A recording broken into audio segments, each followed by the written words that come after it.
Hello and welcome to episode 257 of the Mark and Me podcast. As always, I'm your host Mark. Now joining me on today's episode is the musician Alex Melton. Alex is someone that has really taken the industry by storm. You may have known him for some of his incredible covers that he does on YouTube. He's just grown and grown and right now has over 25 million views since 2012 on his YouTube channel. He covers the likes of Taylor Swift, Blink-182, Third Eye Blind, and has this amazing genre-blending covers that you can get this kind of feel of a country song, but it's also this kind of rock and pop element. I can't really describe it until you listen to it, but it's absolutely awesome. So I'm thrilled that he's joining me today on the Mark and Me podcast. That interview will be coming up in just a couple of moments, but before we get to it, let's touch base and talk about my last episode. On episode 256, I got to sit and talk to the film director, Becky Hutner. A massive thank you for Becky for coming on. It was her first ever podcast appearance, and you would never have known. She's listened back, absolutely loved it, and the response, as always, has been amazing, so thank you for everyone that tuned in. But today, it's all about Alex Melton, and this interview is brilliant. But just before we get to that, let me just say a massive thank you to the sponsor of this podcast, Richer Sounds. You may have seen this week on all my social media channels the announcement, but I've signed a sponsorship deal with these amazing guys, and they're going to take this podcast to the next stage. So if you are right now in the market for a new TV, some speakers, maybe a Sonos, a DVD player, a Blu-ray player, some streaming gear, hit them up at richersounds.com, and honestly, you will not be let down. So I think that's all that's left to do now is to get to the interview with me and Alex. So here's me and Alex talking all things music. So Alex, thanks for joining me today on the Mark and Me podcast. Thank you very much for having me. I'm excited to get into it. Alex, what I like to do for my guests now, there might be people that are tuning in because they're a fan of your work already. But what I like about the podcast is that it sometimes gives people an opportunity to find a new artist. So I wanted them to get a bit of an idea about you as a person and what kind of shaped the music taste that you listen to and play now. So let's take it right back to the very beginning and talk to me about when you were growing up, maybe as a kid. Can you remember those first albums that you bought that you just absolutely fell in love with straight away? Yeah, absolutely. You know, I guess I don't know if they're over there too, but we have these compilation discs that were huge in the early 2000s, and now that's what I call music. Yeah, I've got literally a box of them at my parents' house, and I had them all, literally all of them. I remember one specifically. I think it was maybe the eighth one. It had a Blink-182 song and a Sum 41 song, and I think it was Fat Lip and maybe Rock Show. Nice. And I remember, there was other stuff, maybe like some Backstreet Boys or NSYNC or something. And I was really into those boy bands at the time, like the whole that whole wave. I was really just like kind of just pop music, whatever was on the radio. And then I heard these like songs with these guitars and these like crazy drums, and they're just yelling all over the place, and it grabbed me in a way that I had only really like been passively listening to music, I think, before that. And I think that skyrocketed my appreciation, a deep appreciation for music. And so I started getting, the internet was not what it is today, and so the discoverability was, you're only gonna really scratch the surface, at that level, like the biggest bands. And so I went to Target or Best Buy or one of those places, and I bought the first All American Rejects album. And I think Good Charlotte's The Young and the Hopeless was one of the first ones as well. Like textbook albums. Yeah. And I got lucky, because you don't know what they sound like when you go in there and you buy an album, and kind of go off the cover and what you've heard from friends. And and so those two albums were pretty early on. And then also I had kind of a guy that I knew that burned CDs a lot. And so one day he heard that, I was getting into this kind of music. And so he showed up to school with all three of like what I consider the top Blink 182 albums: Enema, Take Off Your Pants and Jacket, and Untitled. Untitled had probably just come out like a year prior. And so he gave me all three of those. He had written the track lists on the CD itself in Sharpie. And he was like, you need to hear these. And those three records really changed my life. Some kids are listening now thinking, what the fuck do you mean you've got a CD and a Sharpie? Like, what? What don't you just mean a USB? Yeah, it was that was the thing, you'd put it on in the car.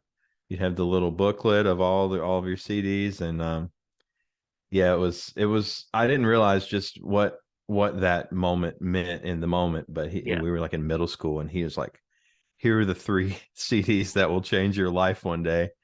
But yeah, that's kind of a sampling of my early influences, I think. And what about live? Because one of the first bands that I went to see, I've said this many times on the podcast, but was Green Day. I saw them on their Dookie tour.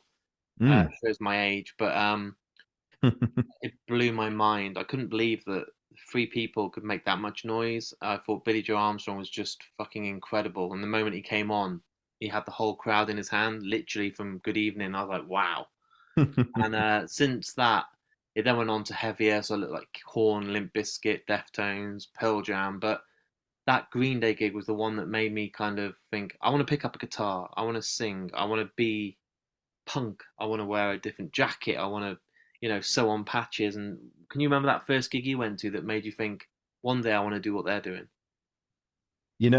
Live music is a very special thing. It's so much more energizing and motivating than anything else, especially for musicians that watch. And yeah, you do kind of get that itch to like emulate it immediately. It's like this very palpable energy in the air that is very addictive. That being said, I'm from a very small town, and my market is pretty much non-existent when it comes to shows. And so a lot of my early shows were just like smaller local bands that would come through that had this level of professionalism. They were touring, they were on the road, and it was enough of a show that it kind of scratched that itch for me.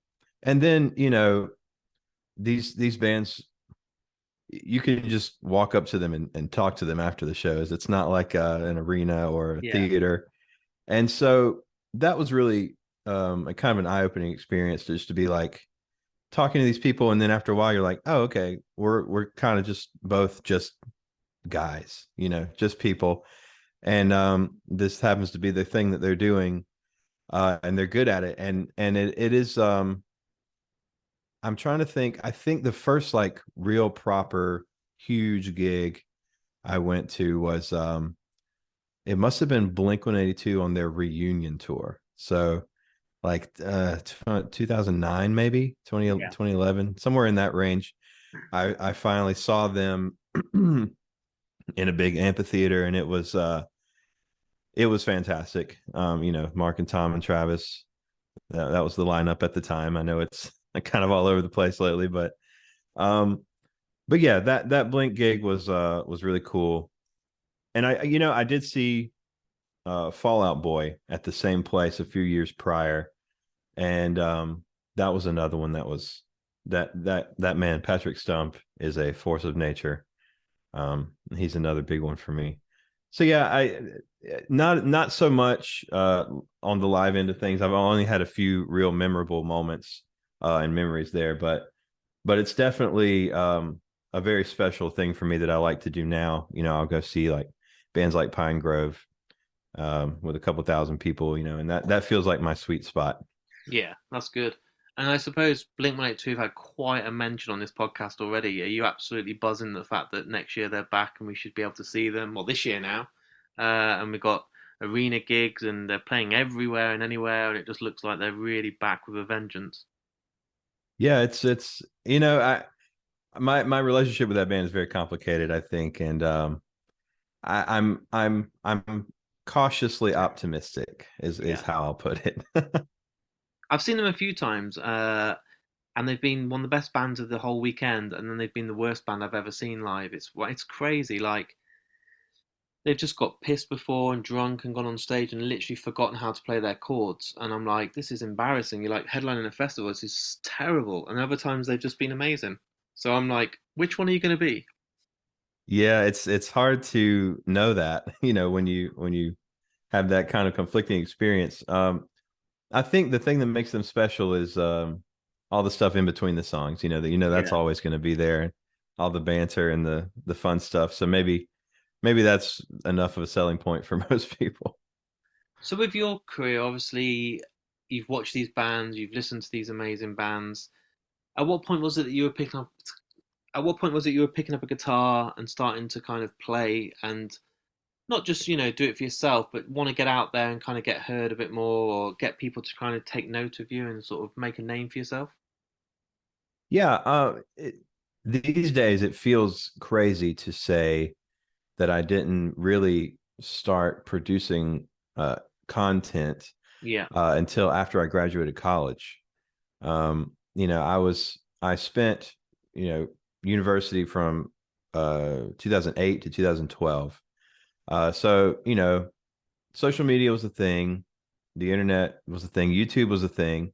And I would practice making videos with what I had while I was in college, just in dorm rooms and apartments. And I would put stuff together and I would record my friends.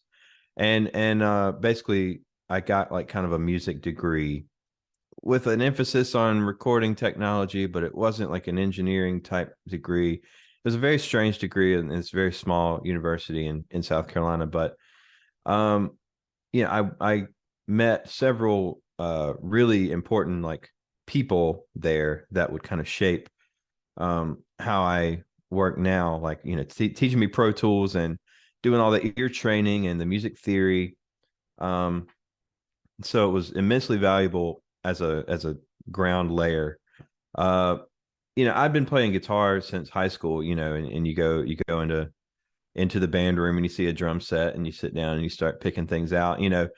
Um, and so I was kind of cultivating all of the instrumental knowledge throughout high school and then the technical knowledge throughout college. And then once I graduated, you kind of have to find a job and you have to do all the stuff Bills. to Yeah. earn a living in society. And I had this crazy thought of what if I had like a recording studio and I just recorded regional bands. And so I needed like a reel and I needed to be able to show off what I could do. And so I just recorded myself. And I was like, how are people going to watch this? What's the attention grabbing thing? And so that's when I kind of decided, let me cover this Taylor Swift song that's really huge right now, but add some drums and some production things that I would do for bands if they wanted it. Yeah. And so that was kind of my reel. And I didn't have a space. I didn't have barely any. I just enough microphones to cover the drum kit. I was not getting hired by any bands anytime soon. But I kept making these little demo things, and they started getting seen to where I had a couple thousand subscribers, and I was pretty happy with that. And it wasn't until 2020 when everything just kind of exploded, which was that's kind of the best case scenario because you've already laid all the groundwork. You're building the skill set as you go, and then once people discover you, you've got something for them to see. And so that was kind of the timeline of how I got started in music and how uh I ended up where I am now, I guess.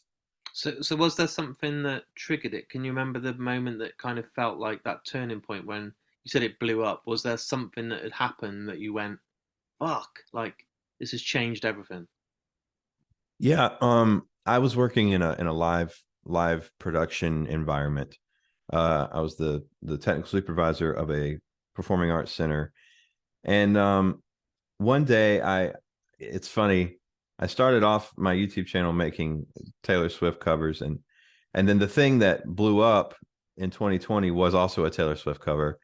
And so I kind of capitalized on this trend, and I used a bunch of the stage lights on our theater stage and made this big cover and this big spectacle.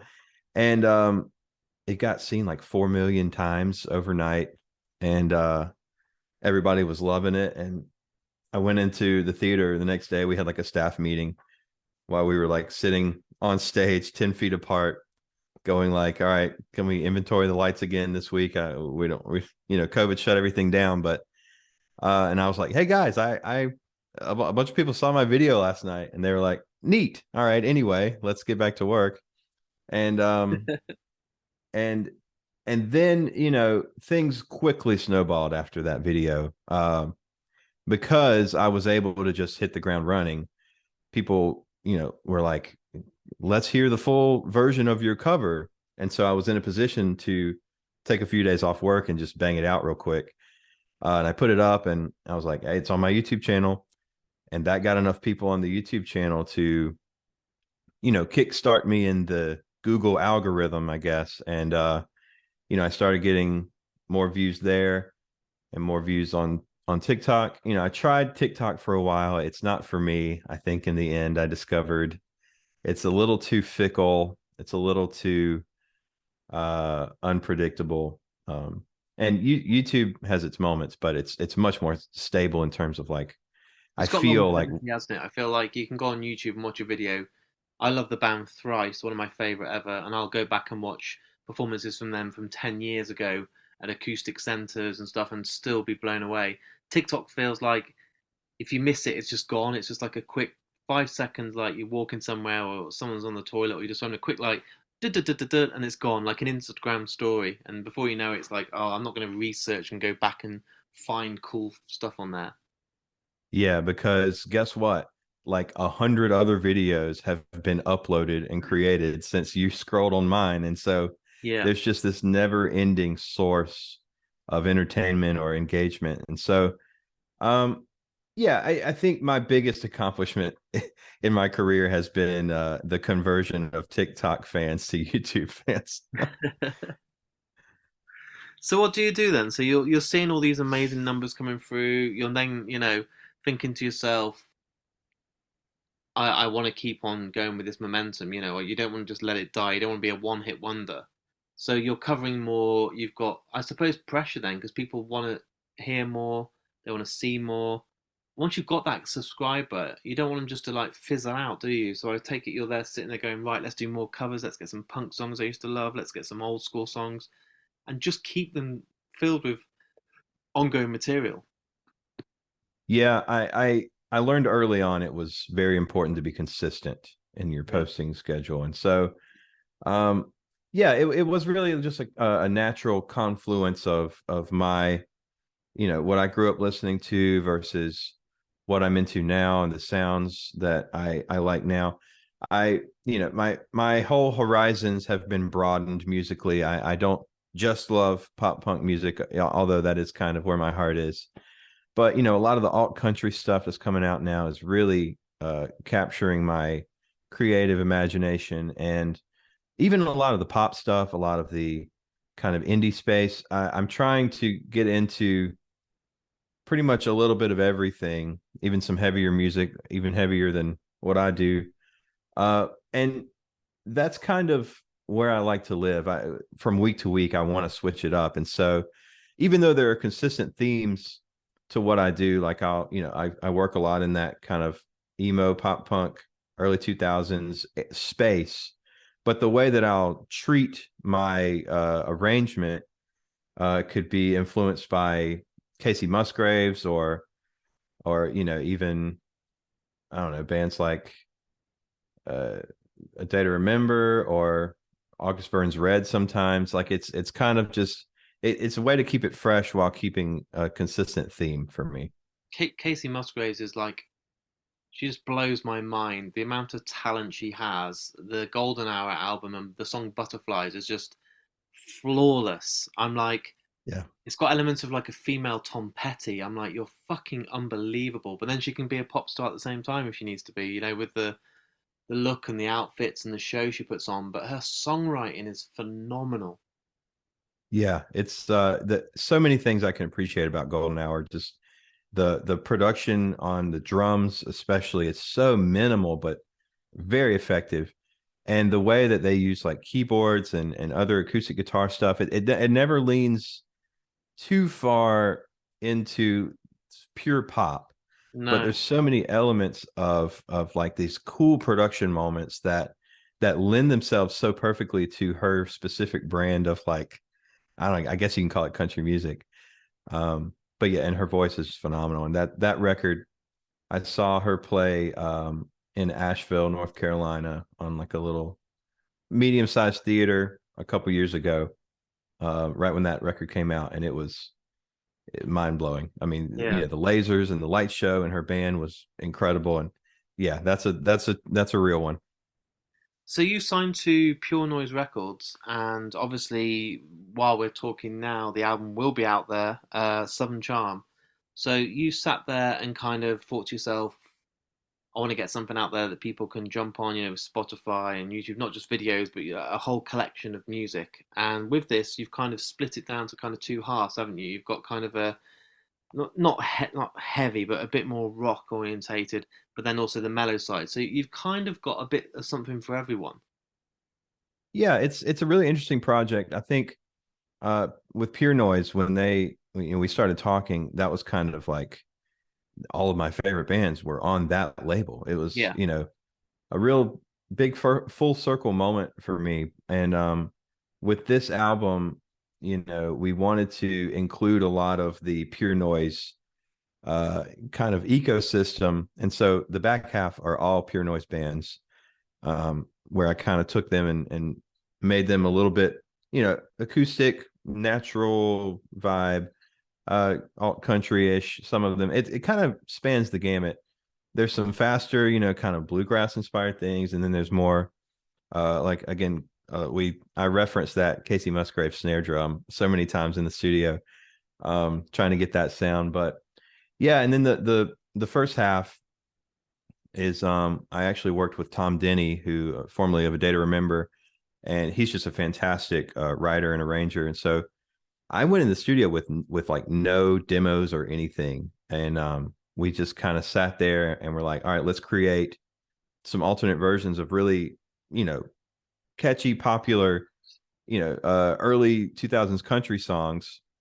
And he just knocked it out of the park. It was so fun working with him, and he would just take the guitar and, give him 5 minutes, and now he has this really cool like counter melody lead part to the chords you wrote, and it all just fits. It was despite the workload of starting everything from scratch, it really went so smooth, and it was such a great experience for me, because again, I do everything here in my room alone with the gear that I have, and it was it was a really interesting experience to go work with somebody for once, and trust the process, and trust that, okay, Alex, you don't have to do every single tiny little part of the process along the way. Even though I so enjoy having my hands in every part of the process, I want to know what's going on. But sometimes it's nice to just sit back and be an artist.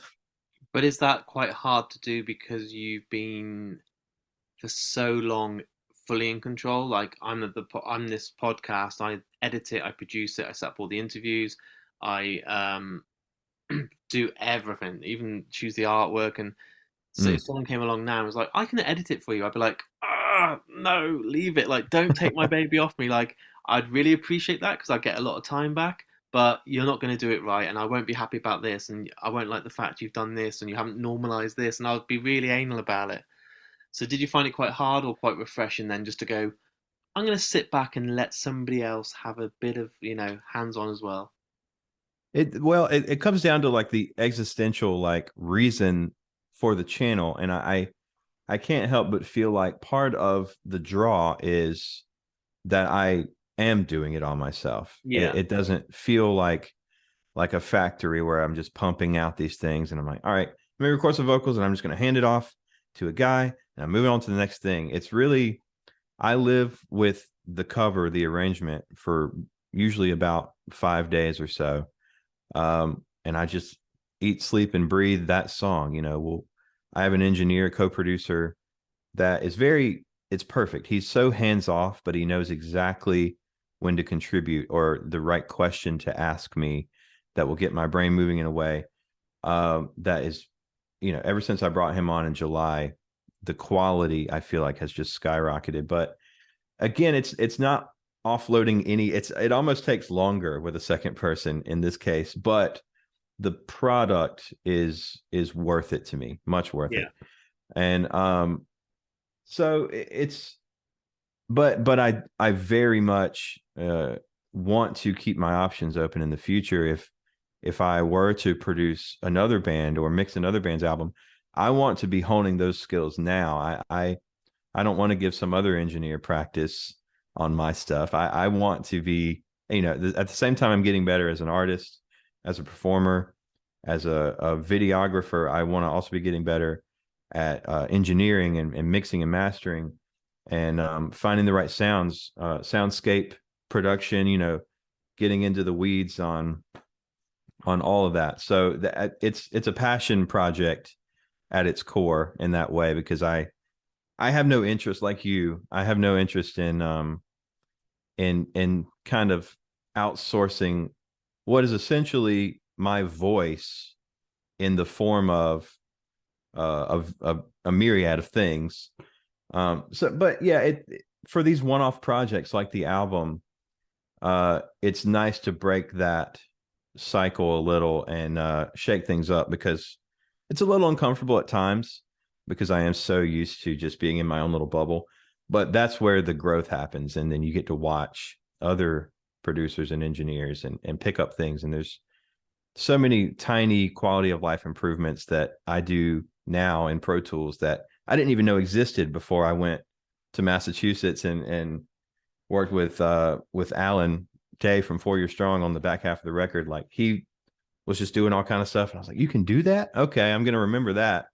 And so it's been just a real crash course in a lot of the more advanced production stuff that I didn't get in college. Do you kind of have yourself a tick list of stuff you want to achieve? Like, now you've got the album under wraps, it's going to be ready to release out there. Do you have like a certain goal following that? I mean, you never must have thought to yourself you'd put a YouTube video on, go to bed and wake up with 4 million plays. You know, no one dreams of doing that. It's kind of a thing you see in a film. But now you've got that, and you've got this kind of momentum and drive and passion and an audience, which is the most important part. Are you now thinking to yourself like, I'd love to do a tour across, Europe, try and get into the UK, try and play some festivals, try and get out there and show I'm not just a guy on a video. I can, I am the real thing. It's tough again, because so much of what I like about it is that I'm playing everything, I'm doing everything. And the nature of live performances, unfortunately, I only can pick one instrument at a time. And so I'm still trying to kind of work out what a live experience looks like Yeah. for me. But at the same time, I'm very much interested in original music as well. And I want to dispel the notion that, I doing the covers to get attention for my eventual originals. This is my artistic expression, the alternate arrangements and the production. That's, how I kind of express myself artistically in this kind of season of my life. And so there's not, sometimes you'll hear people say like, there's not really artistic fulfillment in covering other people's songs, but I very much find that to be false, because every week I'm like doing a new thing that is so different, and I'm impressed with myself at how I can rise to the occasion. If I say like, all right, I want to do this in this style, but I've never really sang like this, and then I'll do it a bunch. I'll try it. I'll record myself. I'll listen. I'll see how I need to adjust, and then I'll figure it out.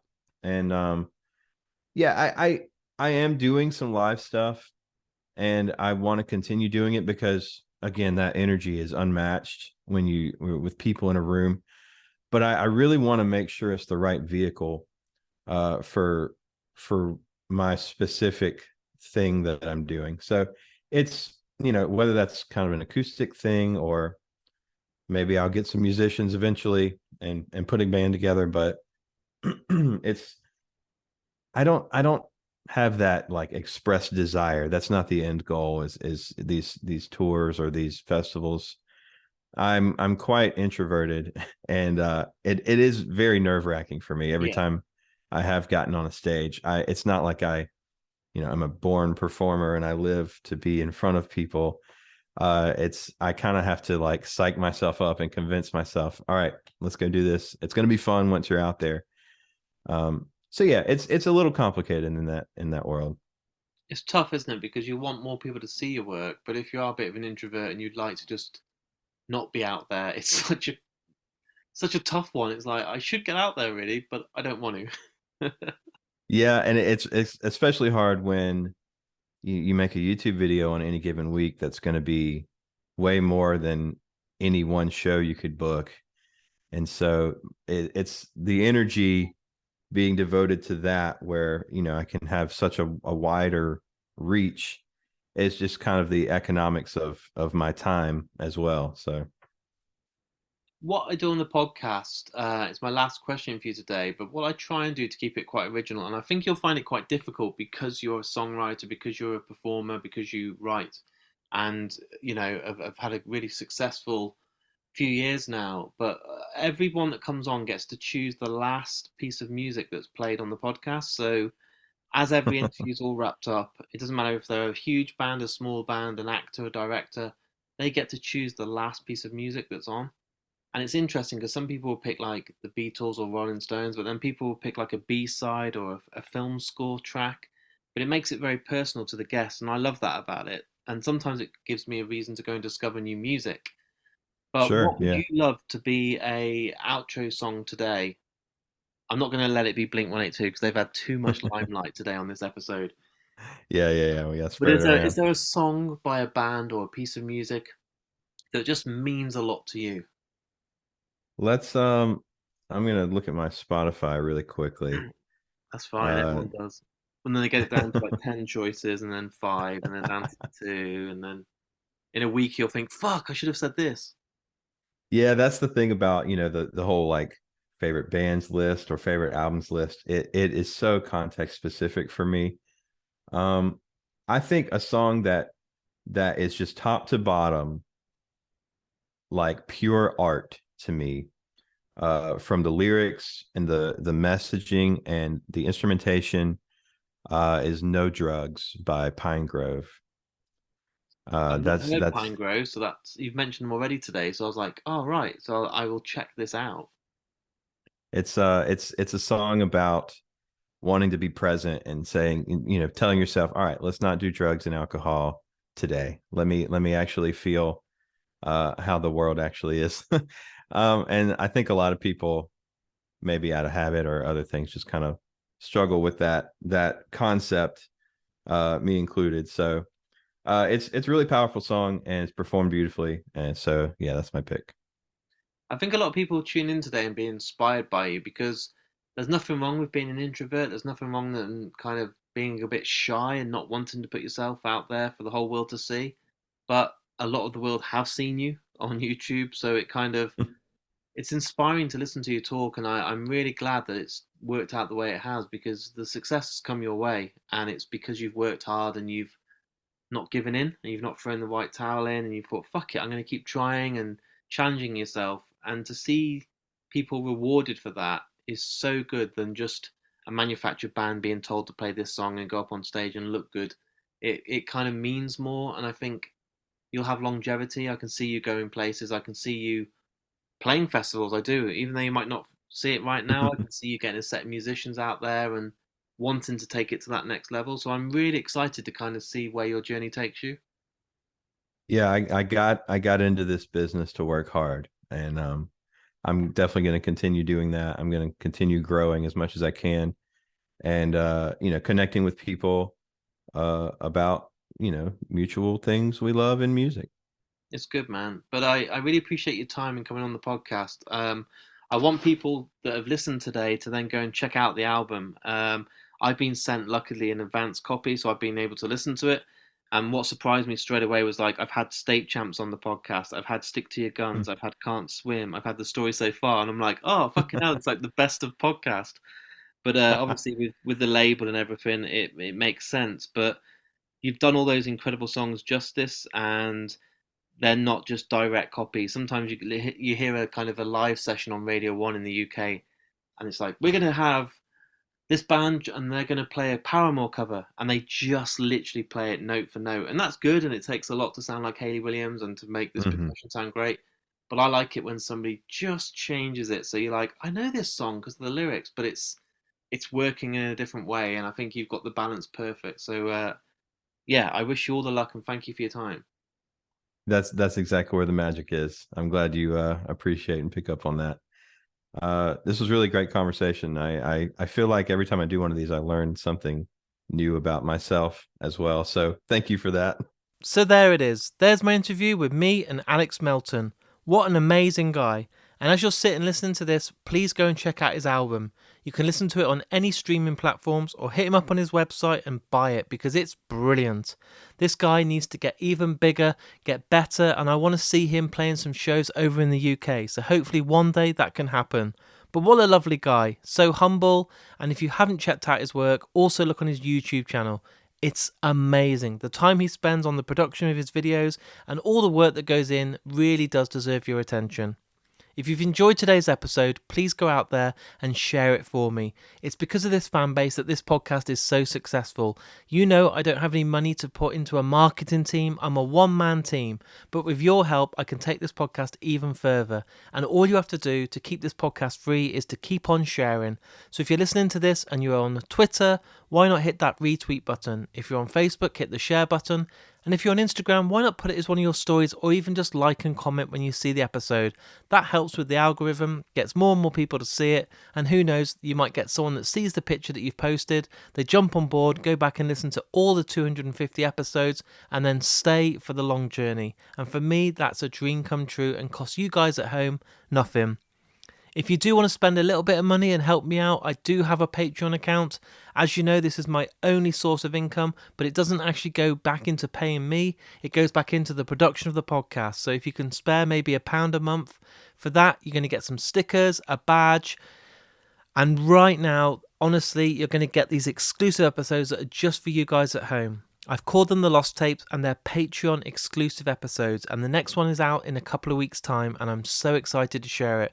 But the only way you ever get to hear these is if you support me on Patreon.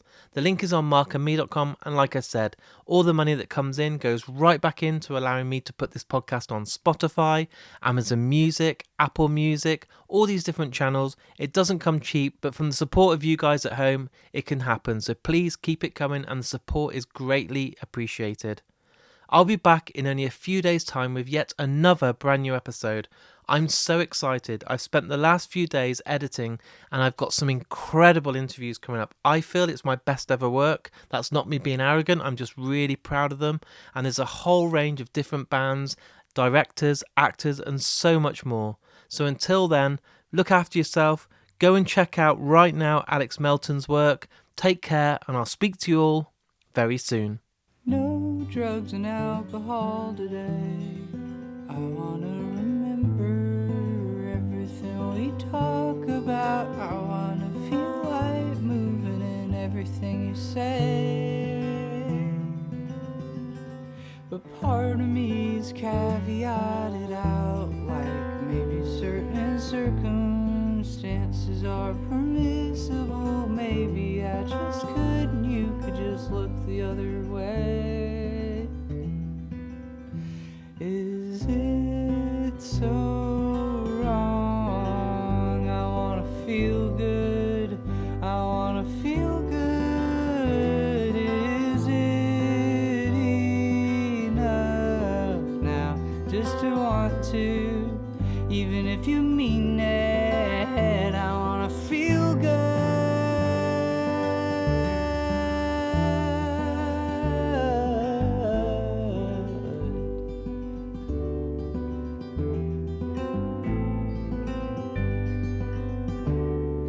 Let's build us a new house for to live. You fortify the outside, and I got the interior. I got the materials we're gonna need right here.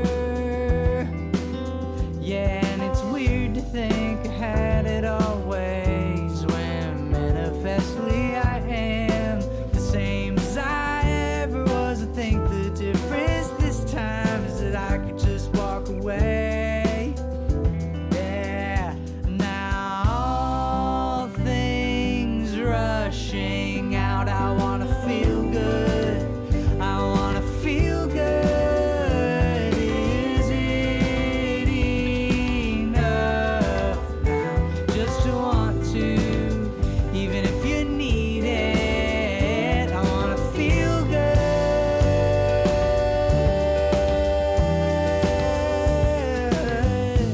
Yeah.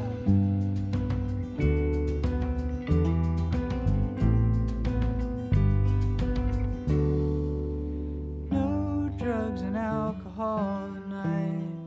I follow my shadow up and out the skylight. I could see an outline settled in the gray.